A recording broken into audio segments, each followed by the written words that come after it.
Avisala mga kapuso! Welcome back to Sangre Acts, kung saan hindi lang natin pag-uusapan ang all things sangre. Pero papakitaan din tayo ni Vito ng kanyang malupitang double take. What? Uy! Paano reaction mo nung nalaman mong kung gaano kalakas si Metena? What? Uy! Paano ka naman nag-react nung nalaman mong may Sangre McFloat nang available sa lahat ng McDonald's branches nationwide, which comes in 4 different flavors. Sangre Terra, Sangre Adamus, Sangre Dea, and Sangre Flamara. What? Ito naman, puro what? Paano ba yun? What? O, tama. Yun? O, ganyan din Hindi, actually, reaction to mo, be di ba? honest, ganun din yung reaction ko. Pero tigil na sa kakawat na yan. May gagawin pa tayo. Okay? Mismo. Andito na naman ang inyong favorite twins mula sa Encantadia. Siyempre, ang Gueco Twins. Kasama ang ating special guest, ang mga Encantadix. Andito sina Coco. Good to be back. Welcome back. Yes. At Marson. Avisala! Avisala. Thank you so much, guys. Thank you so much for joining us here sa Sangre Acts. And for this episode, pag-uusapan natin ang dahilan kung bakit shook ang mga sangre at bakit nanginginig ang buong Encantadia ngayon. Ang pagdating ni Metena.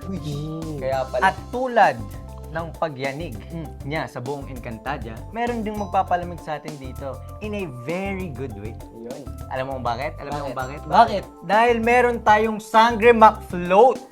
Ako din. With Metena's powerful threat, iba ring level yung haharapin pagsubok ng ating mga bagong sangre. Kaya let's talk about the rise of the powerful new villainess, Kera Metena!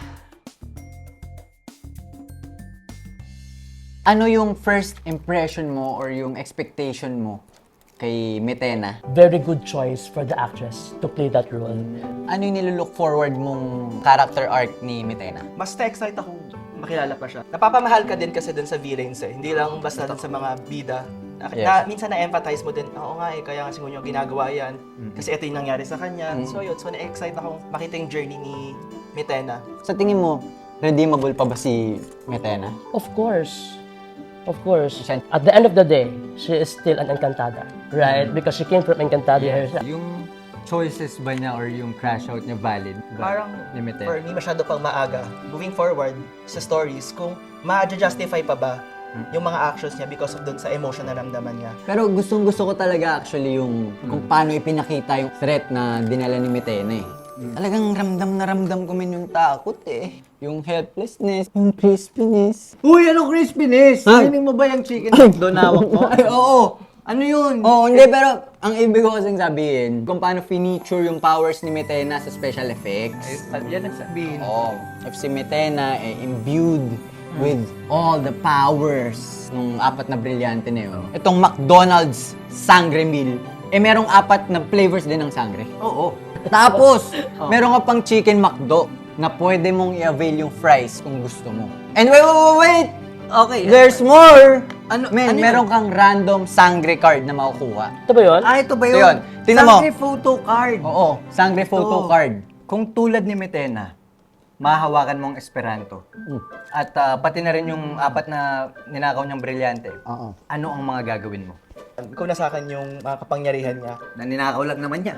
babalutin ko ng napakalamig na niebe yung buong Encantadia. Grabe yun. Ay! Parang sila naman yung makaramdam nung naramdaman ko. Grabe Para yun. maramdaman niya yung lamig kung saan niyo ko iniwan, pinabayaan. Speaking of pag-claim ng power ni Metena, anong Sangre McFloat flavor ang pinaka nakakapag-energize sa inyo pag stress na kayo? Available yan in 4 flavors. Sangre Terra, Sangre Adamus, Sangre Dea, and Sangre Flamara. Comment nyo naman sa comment section. Kapag lumalabas si Metena, talagang hindi mo ina-expect kung ano yung mangyayari. Para bang no one is safe. Parang ito si Vito, na labas na. Gusto kasing mag-drive-thru na naman kami sa McDonald's. Ubus na oh. Makapagsalita ka, kala mo hindi ka nadadamay. Anyway, Encantadix, thank you so much sa panonood, pero wag muna kayong bibitaw dahil mas lumalalim pa ang kwento. Avisala Eshma!